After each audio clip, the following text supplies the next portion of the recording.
some things.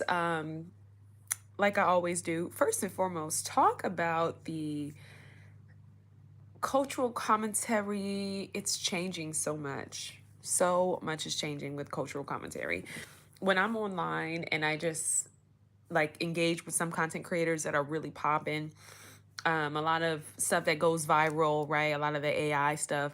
I'm always just like so amazed because it's so emotionally, like it's so emotive. So emotive. Something I was thinking about most recently was the whole thing with Amanda Seals and not being invited to the reunion and how so many people were down with that. And I don't want anything that I'm about to say to be really taken like as a like don't hold it as Bible because I was never heavily invested with the whole thing with Issa Rae and Amanda Seals to begin with. I was never heavily invested, so don't take anything that I say as Bible. But I think that in Issa's retaliation, in her reaction, because first of all, from what I do recall, like I said, very faint, very vague, right? I don't even think that Amanda Seals even really said anything that would warrant her not being invited to a reunion in which she was the main star. Okay. Good afternoon. She was the main star. Okay. So I don't know what she said that would warrant that. And something that I noticed about a lot of people today, and I said this on a short, and you guys were disagreeing with me, but I talked a little bit about just how disproportionate like a lot of our actions are. And I think social media makes us so reactive that when people see people like experiencing extreme hardship that is not an equivalent to what took place, right? Like Amanda Seals, I believe, if I'm not mistaken, I believe that all she said was that she didn't feel like Issa Rae was supportive. She felt a little outcasted. She shared the experience of how she showed up to the Emmys and how it was like an Emmy show or whatever from Issa Rae, and she wasn't on the list.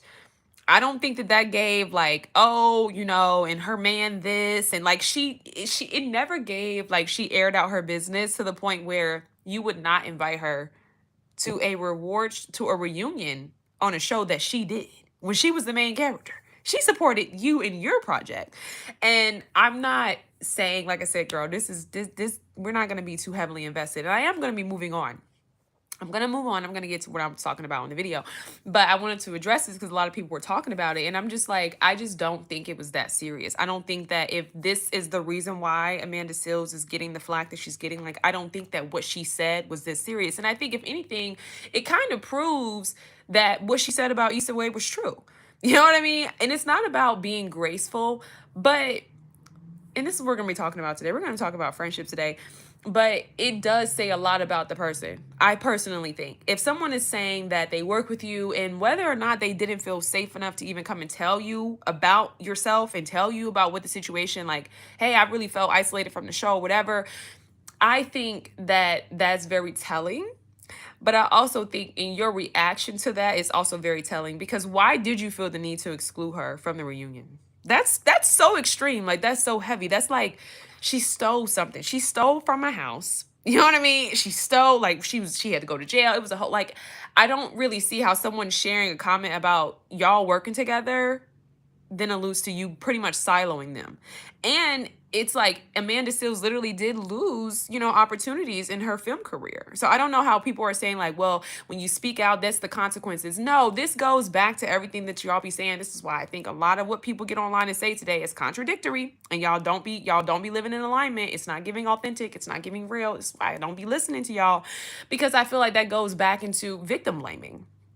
That's the same thing as victim blaming. If someone's saying, hey, this happened to me, and then you turn around and say, well, if you speak out about it, then you turn around and say, well, that's just the consequences of your actions. Like, I don't think people realize, even in our parasocial relationships, how you guys react and how you respond and how you show up in these relationships and how the commentary that's centering these relationships, that speaks to your values. I don't care what anybody say. Me personally, I don't get on the internet and like change who I am. That's just not me. I don't get on here and change who I am. That's just not who I am. So I personally just feel like if someone said that about me, which I don't see somebody saying that about me, but hypothetically, if that was the case, I would probably take it to consideration. Like, did I make that person feel some type of way? And then we do have to have the conversations because, Issa Rae really did come in like she was this black shero. She really came in like she was for the people, about the people, and that's Amanda Seals, that's her thing. That's what she's about. So if she felt like maybe we weren't connecting, she's probably like, what's the disconnect? Girl, you say you're for the people, I'm for the people. Why are we not getting along? Right? And again, we are not going too deep into this, y'all. I don't know enough about it. I'm just more so speaking to the overall, okay, the overall cultural norm, okay, the normative thing of like being so harsh with one another. Okay, being so cruel with one another, but y'all don't do this with these men. Y'all don't do this with this man, and this is what we're gonna be talking about. So we're gonna talk about friendships. We're gonna talk a little bit about friendships, but we are going to. I'm just saying. And so one of the things that I feel for Amanda Seals in the sense that when I do look at Amanda Seals' work and her body of work and her, passion for African American literature and history, it's saddening to me because I think it's saddening, but it's also why I personally don't brand myself as a black leader. Right.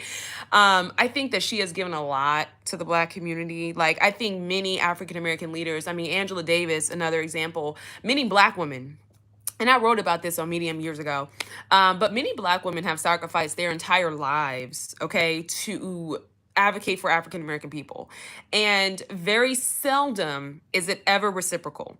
Very seldom has it ever been one in which we uphold these black women. Very seldom has it ever been a situation in which we commend these black women, right? These black women sacrifice their relationships. They oftentimes are seen as, they're ostracized, not just from women, but also from men as well, right? So they're dealing with a lot. Like, and I think as a black woman, that is so heavy. First of all, to already be seen as masculinized, right? But then you compile that with just being an advocate for your community and speaking out for people because you believe in justice, right? And to just be ostracized, and I don't know. I just feel like the way black people have treated Amanda Seals, I don't know how I feel about that. Like, I think when I look at the body of work and what she stands for and what she represents, like, I feel like she's really sacrificed a lot to speak the truth about Hollywood, to speak the truth about inequality. And I think maybe her style, whatever the case may be, I think she has taken a more radical approach, right, historically. And I just think she's been siloed, and I think she's been cast away. And I don't think that it was worth it, if I'm being honest. I think Amanda Seals could have just took the road to say, hey, I'm biracial presenting, I'm racially ambiguous. You know what I mean? Hey, I'm in Hollywood, I'm in California, I'm doing it up. You know what I mean? I'm an amazing actor. I don't have to speak out about anything. Because Issa Rae hasn't. And Issa Rae is actually not Black American. She's African. And so I think on some, and their paths are different, but I think their paths are similar. But I do think on some level, just seeing the extent that I think Issa has been willing to go as an employer, like, I would act that to, like, not getting your pension. Not getting your retirement, having your retirement be held up because you made a comment about somebody that they didn't like. It never gave like she musty, she dirty. Like, it never gave sly to me. And I don't know why people saw it as that. Why did you guys see it as a sly? It never gave sly. It never gave like, I'm just being shady as a person. And when we look at her body of work, I don't know. And again, not too heavily invested, so don't take what I'm saying like very literal, but I just don't feel like it really gave like she's always just messy. You know what I mean? Like, so I feel like if she was saying this about somebody, then maybe that could be true. I mean, what really has Issa Rae given us besides black depictions? And if we hear word that Issa Rae is actually not following through on the black commitment, that the images that she presents, then I don't know. I'm not saying we should listen to it. Again, whatever. Do what you will with that. But I also don't feel like it warranted the response that it got. And I think that says a lot about how we see black women. And I think it says a lot about how we treat one another. And I think it says a lot about how we've come to really relish in the pain of other people. I mean, this is someone in their livelihood. And that's how I see it. Right? If you have an industry gatekeeper, which Issa Rae was able to do what she was able to do, because Issa Rae depicts blackness, but Amanda Seals embodies it. You see what I'm saying? It's a completely, and y'all, I don't think I need to spell it out for you guys, right? Completely embodies it. It's one thing to be for the people and to be in the people's business. It's another thing to be for the people, to be vocal for the people, to speak out about the people. Like Issa Rae is not that. And so I would think that these two women will be able to work together. And don't get me wrong, like some relationships just don't work out. You know what I mean? It is what it is. But I think to go as far as to say I'm going to have a reunion and I'm going to deliberately not invite this person all because they said some few words. And, you know, even when Amanda Seales went back on it and was saying that, you know, she had ADHD, I can only imagine how isolated she must have felt from people telling her that there was something wrong with her. What is wrong with sharing your experience with somebody? What is wrong with saying, this person actually wasn't kind to me? What is wrong? What is so wrong with that? Is that a crime? I'm sorry, is that a crime? Like, I felt like she had to double down and go back because it was giving like people were so harsh and so nasty. Not one person thought to look into what Amanda Seales was saying. Nobody. And we don't even know them. We don't even know them. We ain't never met Issa Rae. Ain't never been in the proxy. We've never met her. We don't know anything about this woman. We don't know nothing about her. She don't give nothing. The Instagram give, here's the business, here's the marketing. HBO is the priority. We don't know nothing about her. Nothing. It gave nothing. And yet people were willing to ride from her. What are you riding for? Oh, you're riding for the image of blackness, right? While Amanda Seales is out here doing the hard, gritty, nasty work of politicking. But you don't want to ride for that. So it's just like, I just think that's crazy to me. And I feel for Amanda Seales because I think, again, like I said, so many black women have given up their livelihoods to speak out about African American issues, to speak out about, okay, and it's left them penniless and alone. And I just don't know how so many people could say this is okay. Like, it's none of my business. Again, take this with a grain of salt. I'm not even that invested. But I just think when I see something like that and I can't really fathom how somebody could be on your show fully, on your production, on your set for seasons, years on end, dedicating years on end to this body of work. And then you turn around and say, I'm not going to invite you. So that goes to show that everything that Amanda said about you in the beginning, but you not inviting her to the Emmys, like you being weird, was always a thing. And I think, personally, it's because Amanda is bad for the brand. She's bad for the brand. If she wasn't bad for the brand, then HBO would probably book her. But they didn't book her. They booked Issa. Why? Because Issa is going to present blackness, but she's going to do it in a way that keeps people comfortable. Let's talk about it. And this is why I'm saying that I feel sorry for Amanda Seales, because she should have never took this route of black activism and being a black radical, because black people don't appreciate it. I can't believe so many people are saying that's okay. That's like your job saying, you know what? Since you want to get online and say that the lunch was nasty in the cafeteria, we're going to take your retirement. As a matter of fact, you're not getting your retirement. You're getting fired and you're not getting your retirement. Like, does that, I don't get it. I don't get it. And so I didn't get it then. I don't get it now. Right? I don't get what Amanda Seales, I don't know why everybody was quick to not believe her. I don't know what that was about. I still think to this day it's weird. But this brings me to my point about friendships and about people today and our way of relating, given social engineering. Okay. This whole clique-like mentality that I don't think is just solely for parasocial relationships and our conversations about Love Island, which I don't watch Love Island, but I'm just more so saying, whenever, and I'm going to get to my point because I'm excited, but I'm going to take my time. When I think about the way we relate to one another today, especially through the lens of social media, especially with like TikTok, Instagram, you see the most popular, the most lucrative content creators, they're not saying the thing, but they're very intentional. Let me say this. They're very intentional about what it is that they say. And that's one of the costs of popularity, is that when you are a popular person, it's because you appeal to the masses. Okay. And so when you appeal to the masses, okay, oftentimes I'm not saying that you're disingenuous. I'm not going to say anything about it. But what I am going to say is that you think like a lot of other people. Okay. And obviously you can do content creation and be as radical, as controversial as you want to be. But I'm talking about just in general, when how we relate to one another. We like people who act, who talk, and who look like whatever is trending. So the trend right now is to talk about you know, whatever that trend may be. I'm not gonna throw anything out there because I don't, you know, whatever that trend is, that's what people gravitate to. That's what people gravitate to. That's what people are gonna eat up. You know, if the trend is let your daughters do this, let your sons do that, then that's what people are gonna gravitate to. And if you stand down on and like for example, this is a better example because I feel like I'm taking a long time to get to my point, but I also want to be mindful of what I say because I don't want to offend anybody. But the whole thing with Amanda Seales, for example, if you get on here and say, yes, like, I 100% agree, I think that Amanda still shouldn't be invited to the reunion, like, you know, then that's what the people want to hear. You're going to have all your girlfriends are going to be in the comments, like, all your online community in the comments. But let somebody be like, no, that's actually wrong. That's crazy. You know what I mean? Like, because why are you going to such extent to exile this person? Like, it was never that serious. Like, what's up with your character? What's up with your character? Especially if someone is like literally dedicated a whole body of work. Like, I can't understand that.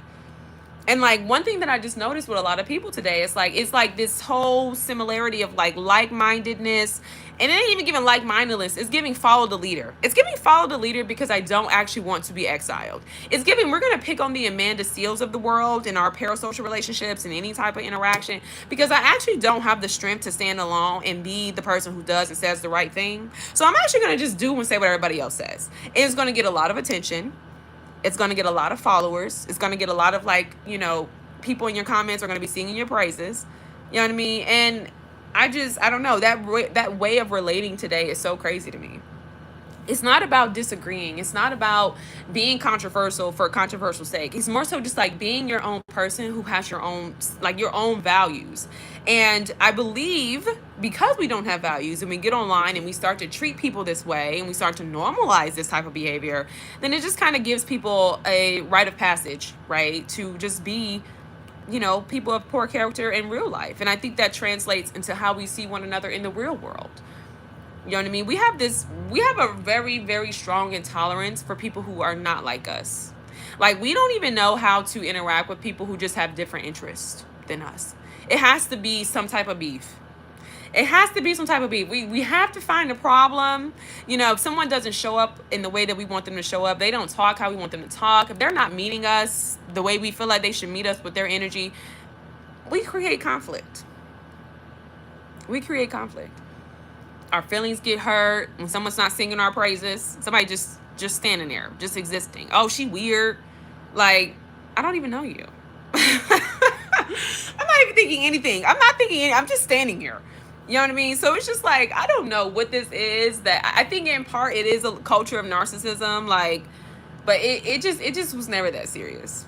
It was never that serious. And I think for a lot of people, and I don't want to speak specifically to women, but obviously as a woman, like, I'm not in men's business, girl. I can't tell you about those friendships. But I just feel like for a lot of people today, like, I don't know. I would just say, just be mindful of how you relate to other people and just check yourself and ask yourself, like, has my social media engagement, has the validation I received, vice versa, like, has it impacted how I show up in my real relationships? Like, do I know how to engage with people who are different than me? Do I know how to be in relationships with people who don't have the same interests as me? Do I know how to exist with people who may not agree with me? You know what I mean? But aren't necessarily, they don't need to be exiled. That we don't need to eliminate a threat. Nobody's threatening you. Like, it's not that serious. But that's what we do today. And we literally relish in people being punched down on. Like, I was sharing on my YouTube short, I was like, you know, there was a content creator who I guess left a mean comment on somebody's page. And this content creator went and found this person's job and literally like called the board of nursing. And I'm like, was it really that serious? Don't get me wrong, right? Online bullying is not fair. But it's like, did you really need to do all of that? And like, that was a video that got so many praises. And I'm like, what is with people in these vendettas? Like, and I also know some of this comes from being online and people are like, oh, this person didn't like my post or this person didn't celebrate my thing or whatever. And it's just like, the thing with excessive praise, you know, I know that comes from social media, but it's like, first of all, you never know what people have going on. Like, I think that's the thing with social media and parasocial relationships. We're so disconnected from ourselves in the real world. Like, you don't know if somebody just came through a storm. You don't know if they got the worst news of their life. You don't know if they worried about money, how they're going to pay their bills. Like, it's like you get online and people are living two completely different realities. We got Trump over here. We got real world issues. We got craziness out here in the world. But people get online and it's like only thing that matters is you. And I think if you spend so long in those environments, that's how you show up in the real world. And that makes you intolerable. And so that's why friendships aren't thriving.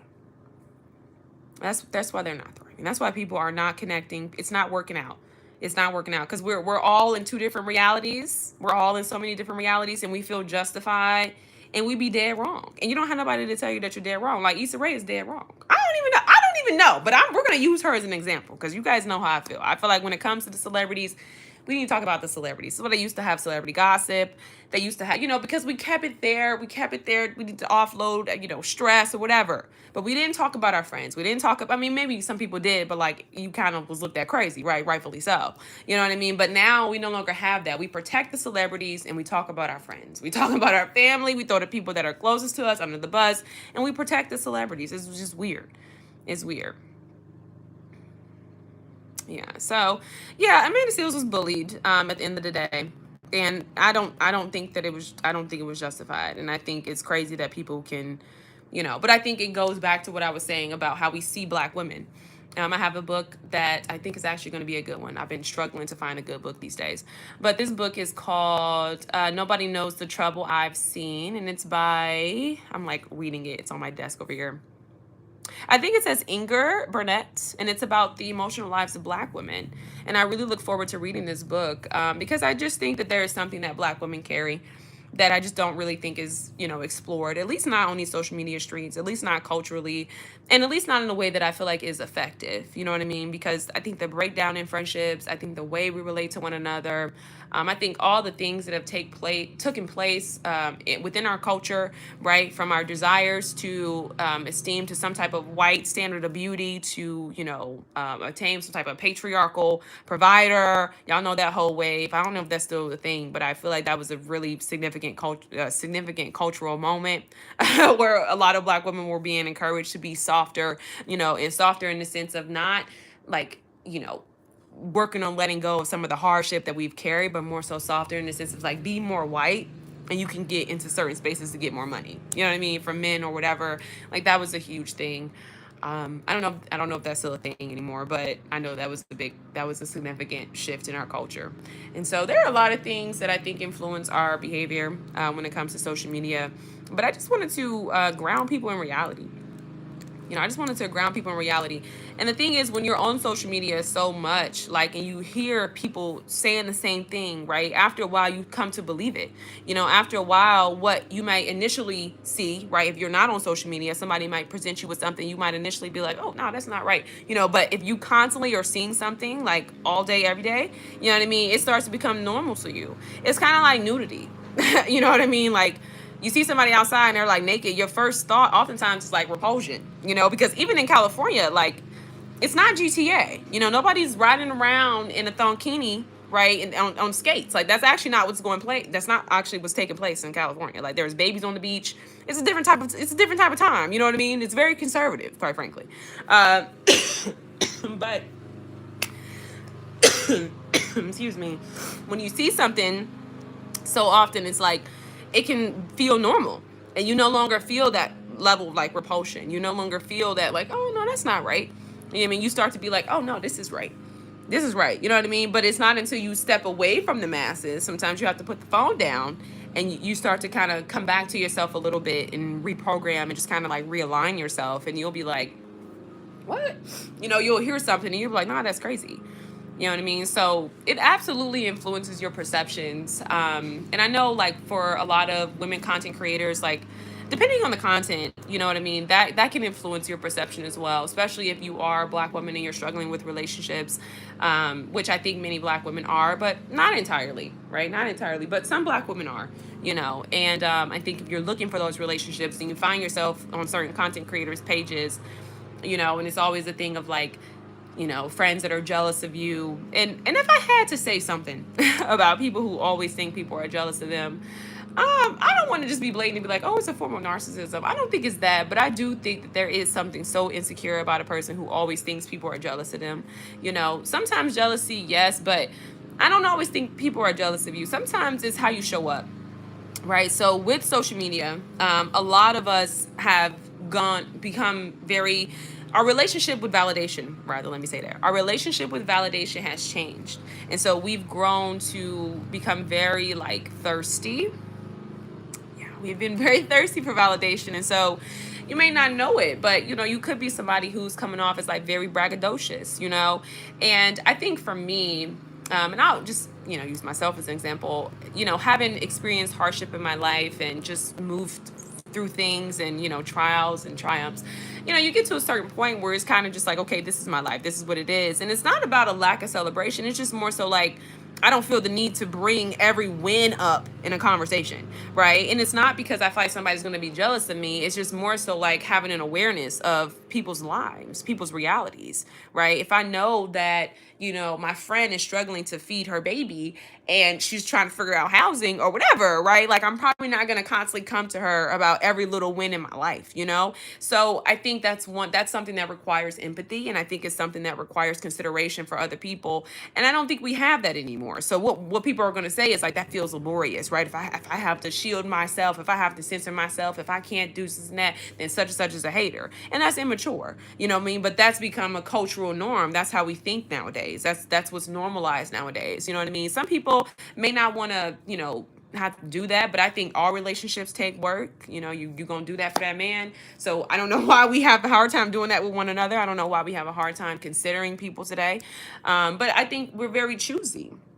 I think we're very choosy when it comes to that. And I've always said this too, like, you know, everybody benefits from black women's nurturing except for black women. Like black women are the only ones that don't benefit from each other's sisterhood, but everybody else does. You know what I mean? So it's a very interesting thing. But yeah, and so sometimes I think it's about how you come off, and I think people were trying to say that about Amanda Seales, but I think Amanda Seales seems to be someone who is pretty consistent in who she is. For some people it could be a lie, and that's fair, right? You're not going to be for everybody, but I think to just I don't know. I just think the bullying, and I think the silencing, and just the normalizing the quote unquote consequences, when it's like you don't even accept consequences in your own life, right? Nobody wants to accept consequences per se, but to kind of double down on somebody who I think has contributed significantly, their platform at least, to African American people, is like, I just don't understand that, and it's like we're doing this with no context. So I don't know. You can decide who you want to be. You can decide what you want to do. I ain't gonna tell you how to think. I'm not even here to give you any advice. But what I am saying is just like, overall, just be mindful. Just be mindful of something that you hear a lot. Repetition doesn't necessarily mean it's accurate. You know what I mean? It doesn't mean that it's true. Sometimes the truth is somewhere buried down in the middle. So, what's up, y'all? I think that's all I was coming on here to say. I just wanted to come on here and say that because I didn't understand why people was just so like bent on this. It just didn't really make any sense to me.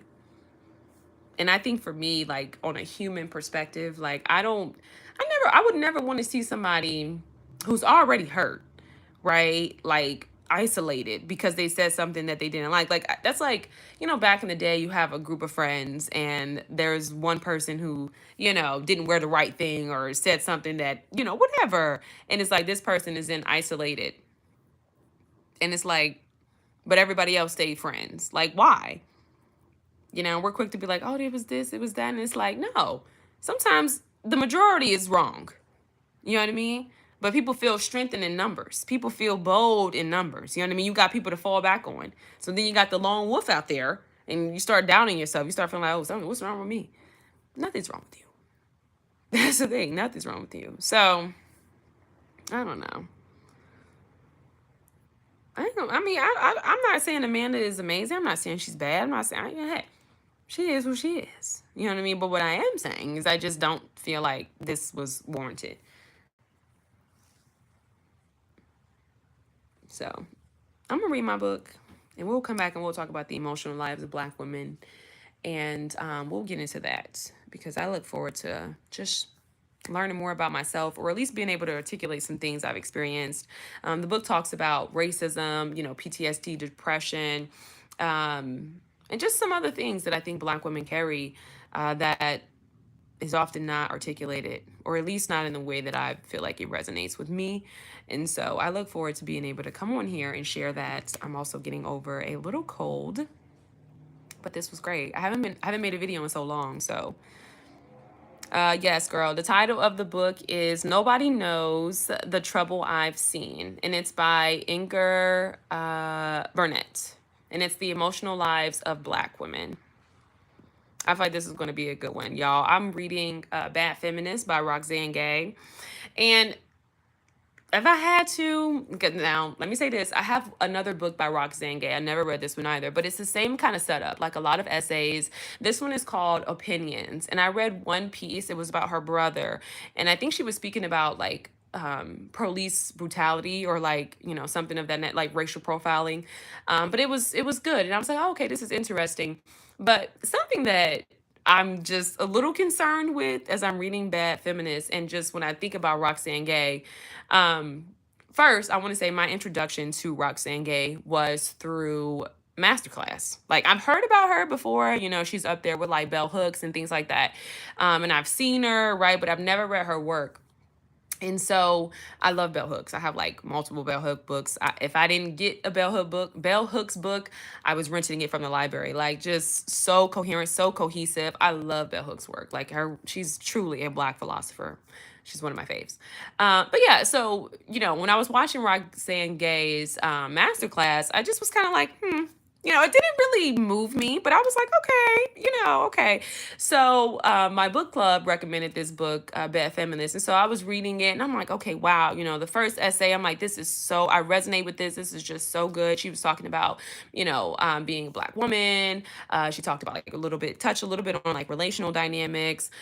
She talked about, you know, being a professor and teaching Black students. I resonated with that as someone who, you know, has taught Black kids. Like, you know, sometimes, oh, wow, this is really good. And then as I'm continuing to read, I'm like, okay, this is a little boring. And so I went online and I was looking up, like, you know, what other people might have thought about the book. Now, the book is 456 pages. And the reviews that I found, I was like, okay, I'm not the only one. And so I talked about this a little bit on TikTok like a while ago, and I didn't really want it to go viral, so I actually posted it and then took it down. But I was talking about Toni Morrison. Now, I have multiple Toni Morrison books. I've never read any of them because I can't seem to get through them. I do think that it takes a different level of rigor, but I also question the level of difficulty. However, because I haven't read any of the books, I cannot really give a accurate review of the books. I do wonder, like, is there any one specific book? So if you guys have any one specific book to recommend, like, please do, because I would actually love to get through one of her books. But I was questioning, like, the level of difficulty, right? The terminology, the way the sentences are structured, the language, right? The language that she uses within these books. I'm like, what exactly is she trying to convey? Like, what type of imagery, you know? And I know you're probably like, Jalen, you know what I mean? But I'm like, why is this so hard to get through? Like, why is her work so hard to get through?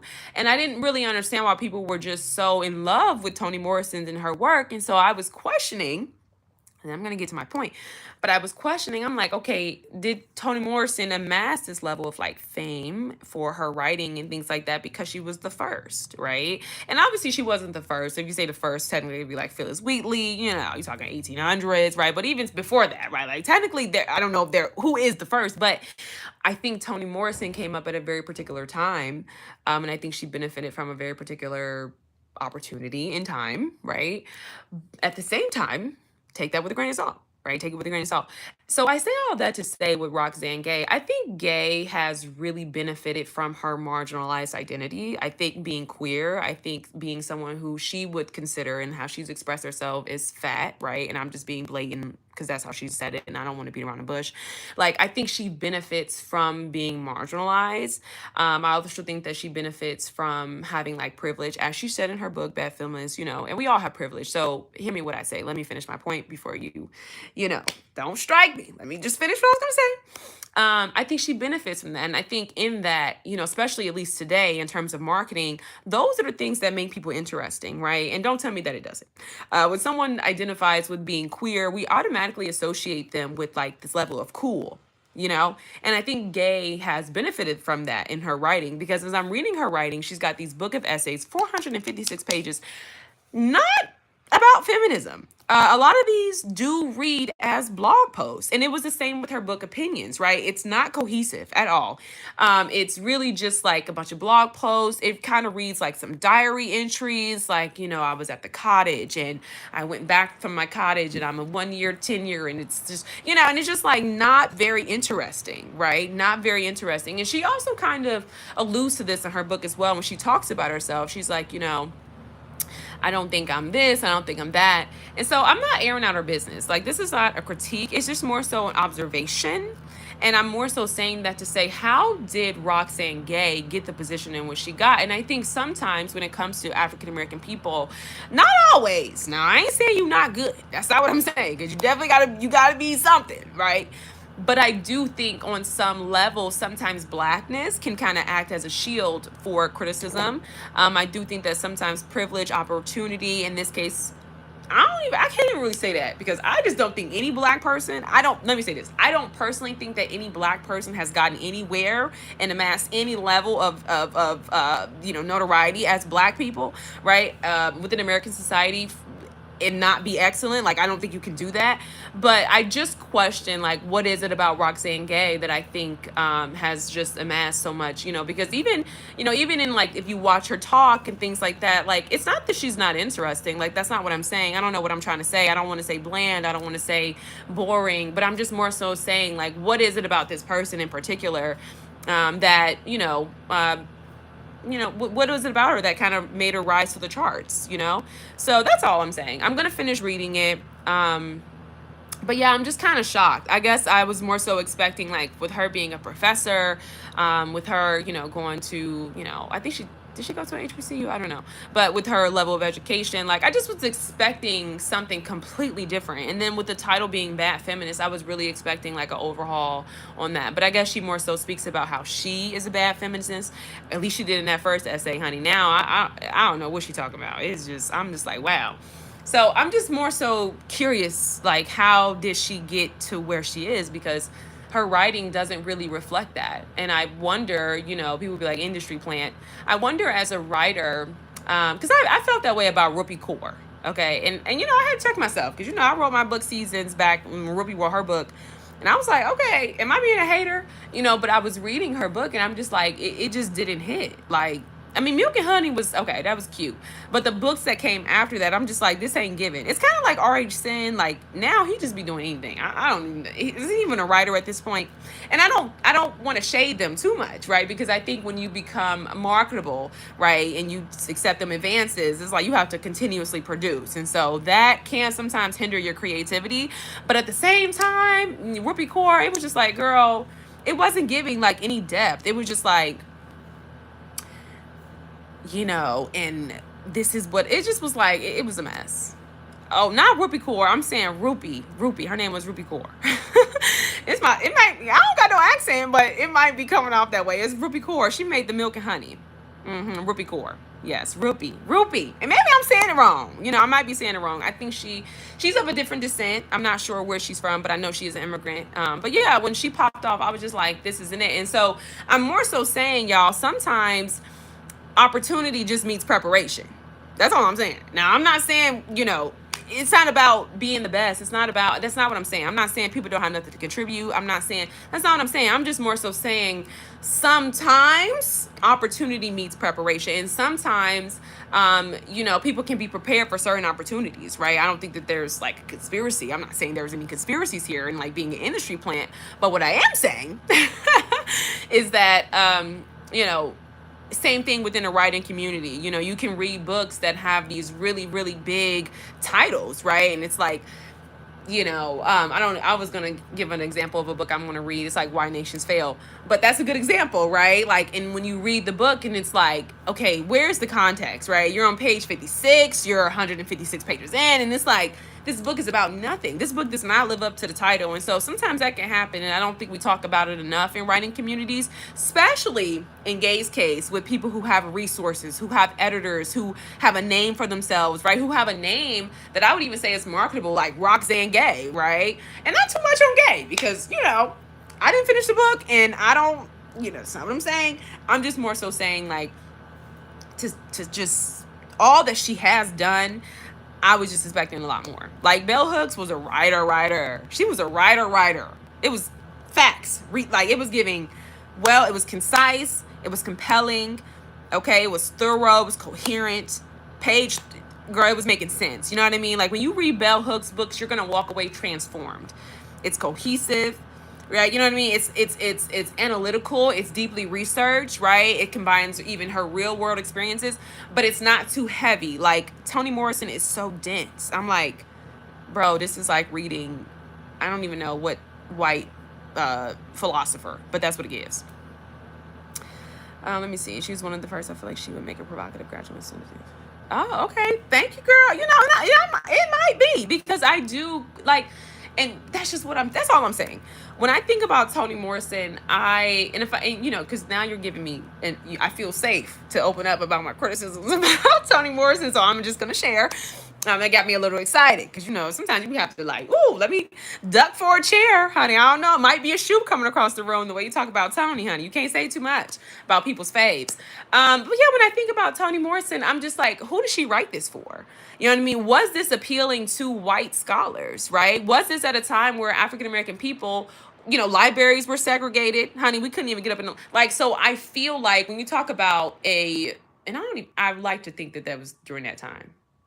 I feel like, you know, so when you think about just how many people did not have access, many African American people didn't have access to education at that time, it's like, okay, so was this appealing, you know what I mean, to white professors and people, you know what I mean? Did she feel like she had to just kind of be over the top? Because the language is so dense that you can't read it. How is everybody saying the book is so good? We can't read it. Who is getting through these texts? I personally don't want to have to get through a text and just be like, I have to look up every little thing. And people will be like, well, that questions your level of intelligence. Does it? Does it? Because I mean, there are some great authors out there who don't use this heavy language. Like, so I don't know. I think it's the point in time. I think it's definitely a very historic text. I would say she's one of our historic figures. Okay. But I do still question like the body of her work. And I do question like, okay, is it really as profound or is it just convenient?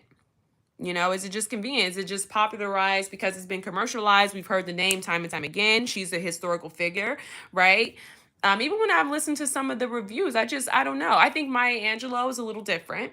I think we start talking about, you know, text and language and terminology. I definitely think Maya Angelou's work and her body of work resonates with the time, right? It's kind of like ancient text, how people used to talk back then, you know what I mean? But Toni Morrison is just like out of this world.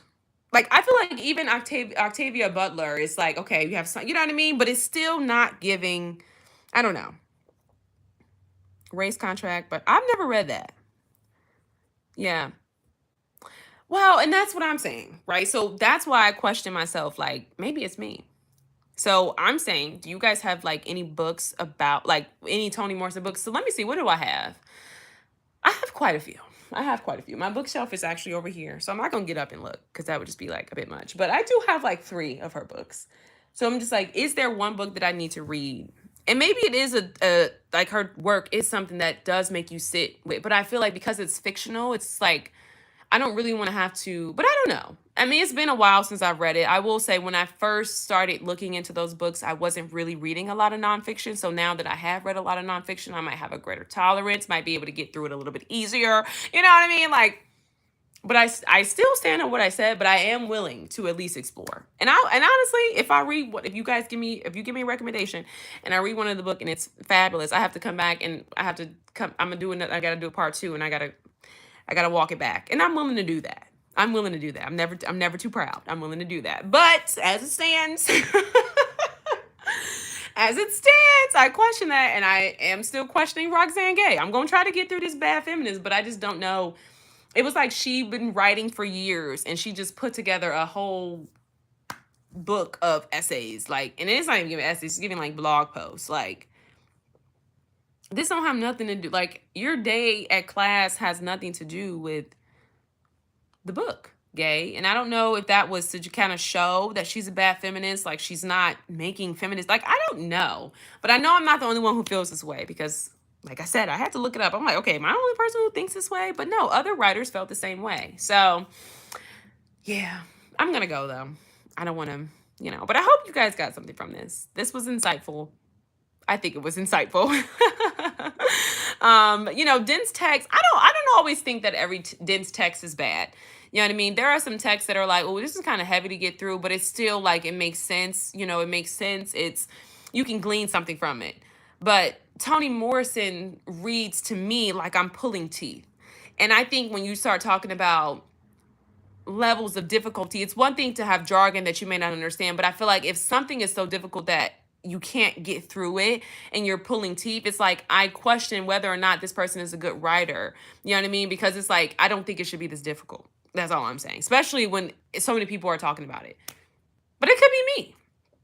And I don't even know if I'm explaining it correctly when I say difficulty. Like, I don't have a problem with difficulty. I don't have a problem with rigor. That's not what I'm saying. I'm just saying, as a fiction writer, you know what I mean? But I don't know. I know she uses a lot of spirituality. There's a lot of symbolism. And obviously at the time in which she was writing these books, there was a lot going on within American history. So it's just like, I don't know. I think she pulls on a lot of different things. And when you tie that into fiction, I mean, it could be something that is so profound, and that's why she is doing what she does. And I'm on Amazon, you know what I mean? Like, I stand corrected, but I'm also just like, I don't know, and what are we using to say Toni Morrison's work is good, right? What are we classifying that as? Are we saying her work is good because it's genuinely good and it's widely understood, or at least widely understood to the small group of people who can understand it, right? Are we saying it's good because this is a historical figure and this has been in our faces and this is, repetition and marketing and the first and all the things, right? Like, why are we, what is it about it? And what's interesting is that I don't meet too many people who can really tell me. My mother talked about her book Tar Baby. She said she read it in school and she thinks it's a great book. She also told me that I think Song of Solomon is also a really good book. So my mom has told me, like, no, you need to just keep going and just sit with it and read it. So I stand corrected. You guys know I like to kind of play with ideas. Sometimes I just like to, it's not being critical for critical sake. I don't think it's that I'm not being critical. It's just more so like I kind of like to kind of see things from another perspective. Like, oh, potentially could this, you know what I mean? Is there something here? Instead of just kind of going along to get along, especially when I feel as though something in me is opposing. That's all. And maybe it's not being oppositional. Maybe it's just I'm just genuinely curious, and so sometimes curiosity can kind of, or at least we can, define it as like being critical, but I'm not being critical. I'm being curious. So I will finish Bad Feminist. I'm going to finish it, but I got to say, I'm disappointed because I just, like I said, with bell hooks, straight to the point. And just, I mean, you're going to walk away from reading bell hooks literature just transformed. You know what I mean? I think what makes a good writer, again, this is my standard, right? Is somebody who can explain something that is a little complicated, right? Something complex in a very simplistic way. I also think that's what makes a great teacher, and then some people just kind of play around with, density and, academic jargon for the sake. Sometimes that's the environment in which, writers, are cultivated, right? And so, by quite naturally, that's going to be a byproduct of their work. But I think in order to really be like a good writer, like I think it has to make sense to a few people. And I don't really think that we need to be classist or elitist. I don't think we need to say, hey, you got to have this type of education in order to sit with this book and understand it. I don't know, especially when you're talking about a writer like Toni Morrison. I mean, is Toni Morrison an academic writer? I don't think she is. She's a fiction writer. You know what I mean? So I don't know. Like, I just know of her to be widely respected by people, but nobody has really told me why. And I don't hear people talking about her work and sharing it in that way, which also makes me question, like, how many people have actually read her books? You know what I mean? Like, how many people have, like, we all got them on the shelves, but are we reading them? This is not a matter of can we read. Clearly we can read, but are we reading them? Jerome Dickey was good too. Okay.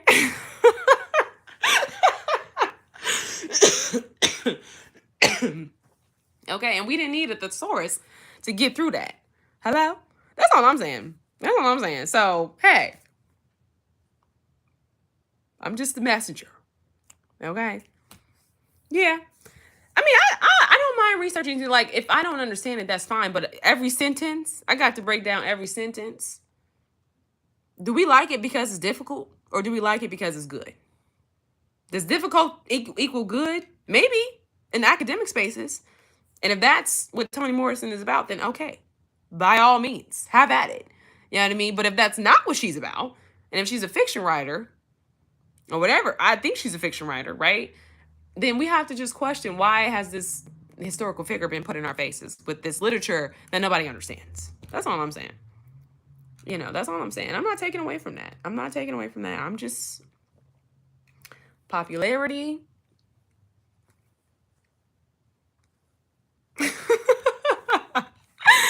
I don't know. Is it good or is it popular? I don't know. That's all I'm saying. Because I'm telling you right now, Roxanne Gay, girl, love you down. You seem like a kind person.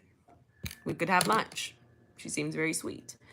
She seems like a nice lady. I respect her. I would love to be in her class. I could learn a thing or several, okay? Humbly. But the writing piece, honey, I don't know. I don't know what book was the hottest with her. I may have to check it, have to, go back and go through a catalog. But I don't know, honey. I don't know. All I'm saying is I'll be reading the people's faves and it'd be like, I'm not seeing it. So you just have to ask yourself, sometimes we can just get so caught up in the author, we can get so caught up in their identity, what they represent, whether it's blackness, whether it's queerness, whether it's, being a person who, shows up in a different, physique and physicalities and all these different things, right? Phenotypically, whatever, and we can just become so enamored in that identity that we lose sight of our ability to really see them clearly, and really examine their work, right? That's kind of what happens too, That's why I love Bell Hooks, girl. She talked about this and why she intentionally made her name lowercase on all of her books. She said she didn't want people to get too caught up in the name. She wanted people to get transformed by the ideas. Okay. And, it's amazing because, Bell Hooks is a Black woman. And obviously, as you read her book, you're going to be, but I'm telling you right now, you will be transformed. Your life will never be the same. It's like you finish those books and you're like, I need more. You know what I mean? So that's what makes a great writer. And so I think, like I said, I think sometimes we can just get caught up on the name that we lose sight of the body of the work. And that's all I'm saying about Toni Morrison as well. So we just got to be mindful of that. And I think that's in every facet of life. And I do think that in writing communities and authors, it's no different. It's no different. Black literature is not above criticism. It's not above critique. Okay, it's not above. If the poem was trash, the poem was trash. Rupi, I said what I said. No, I'm kidding. I don't know what my beef is with Ruby Kaur. She didn't do anything to me. I'm kidding. But I don't know. And I think too, even for me, I said it even when I wrote my book. I was like, I think what makes good poetry is not in the difficulty of the haiku. Right? It's in the realness. It's in how, it could be rhythmic, but it also just resonates and is real. You know what I mean? Not in the simplicity of the form. You know what I mean? Like, I just feel like, and that was one of the things that one of my biggest critiques with Rupees was like, girl, you're not saying nothing. You know what I mean? But you got a marketing team, you got promote, you know what I mean? Then this is what people are going to say is hot. But that's because they ain't read this. You know what I mean? They ain't seen this. They ain't read seasons. Okay, they ain't did that, so hey, and I can't put myself in there, who am I? But I just feel like, we have a lot of people within American society because it's an open market, right? Like, and it's not opportunists, and because when I say opportunists, I'm not saying people are, capitalistic and they're greedy. That's not what I'm saying. I'm saying people want to get paid. Well, I guess I kind of am saying that, but people want to get paid. People have ideas. People want to make revenue. And when there is an industry that opens up within the market, people are going to take advantage of that, right? And that doesn't mean that they're bad people, but it also doesn't mean that the work is good, right? It's the same thing with content creation. It's the same thing with commentary. It's the same thing with anything. You know what I mean? Just because it's hot doesn't mean it's not a flop. You know what I mean? And the more people can hype something up, the more it's put in our faces, the more in love and accepting will become of it. And just like I said, as I go ahead and wrap this up, all right, in the beginning of the video, when I said, when things become culturally normative, we start to accept them and we oblige unwillingly, unknowingly, in fact, you know what I mean? Without any resistance. And so it all came full circle. I'm going to wrap up now.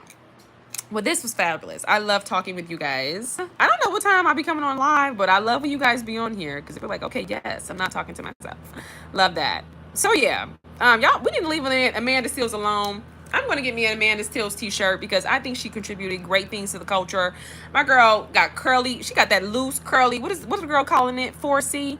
What the girls are calling it? 4C? Girl, I don't know. She got that loose wavy. Okay, our light skinned sister got that loose wavy. Girl, she started doing the cornrow. She blew up. She do. The girl is now doing blowouts. Okay, she's trying to get a little kink and coil. Like, come on now. Don't be doing my girl Amanda like that. Because when I say she didn't trade it all, she traded the whole bag in. In fact, she gave the bag away. And y'all gonna throw her up under the bus? For some floozy? No, I'm kidding. But we gotta take it easy on Amanda. You know, somebody really like lost opportunities to advance their career. That's pretty serious. You know what I mean? I don't know how you could double down on that. Especially when somebody has always been advocating for you. Okay, Amanda crawled so some of us can walk. All right. Peace. Thank you so much, honey. Thank you so. I hope I feel better too, girl, because it's been a long journey fighting through this summer cold. All right, you guys have a fabulous day. Peace.